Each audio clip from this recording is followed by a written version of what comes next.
Voici ce qui est sur le point d'arriver dans le monde. Shalom à toutes et à tous. Je suis serviteur de Dieu, le pasteur Kazadi depuis Kinshasa. Ce soir, à 18h15, j'étais dans ma chambre, assis sur le lit et regardais la télé, j'étais extrêmement fatigué. Tout d'un coup, je suis tombé en extase. Ce que je vous dis, je l'ai vécu tout en étant éveillé, je ne dormais pas pour dire que c'était probablement un songe. Non, j'étais dans mon bon sens. Je me suis retrouvé dans une vision et j'ai vu un ange descendre. Ses vêtements étaient d'un blanc éclatant, et son visage resplendissait avec un éclat extraordinaire.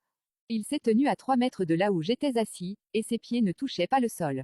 Il m'a dit, écoute-moi très attentivement Kazadi. Comme beaucoup de gens à travers le monde ont refusé le vaccin disant qu'il contenait le poison. Le monde de ténèbres prépare maintenant une épidémie sans nom, plus pire, plus dévastatrice, plus cruelle et beaucoup trop mortelle que Covid-19. Cette épidémie n'aura pas de traitement, ni de vaccin. Beaucoup de gens vont mourir de cette épidémie, car elle tuera beaucoup trop de gens que Covid-19. À travers cette épidémie qui arrive, 1,5% de la population mondiale mourra. C'est ce que le monde de ténèbres, le diable est en train de concocter.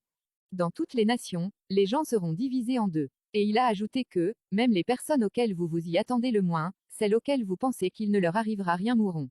L'ange me dit ceci, dit à tous ceux qui prient Dieu mais ne marchent pas dans sa volonté qu'ils mourront. Et ceux qui ne prient pas Dieu mourront également. Dit aux gens de revenir à Jésus-Christ de tout leur cœur, de le chercher et de se repentir sincèrement de leur mauvaise voie. Après m'avoir dit ces choses, l'ange a commencé à s'éloigner de moi et à monter petit à petit. Alors je lui ai posé la question en disant, je vais mourir aussi. Et il m'a répondu en disant, je t'ai dit que tous ceux qui ne prient pas Dieu en esprit et en vérité, ceux qui blaguent avec Dieu en ne le craignant pas, mourront. Mes chers frères et sœurs, je suis frappé de crainte et de frayeur dans mon esprit, je suis tout tremblant même en ce moment où je suis en train de vous parler. Car ce qui vient, le second, dépasse de loin le premier. Partagez ce message à vos proches, amis et connaissances.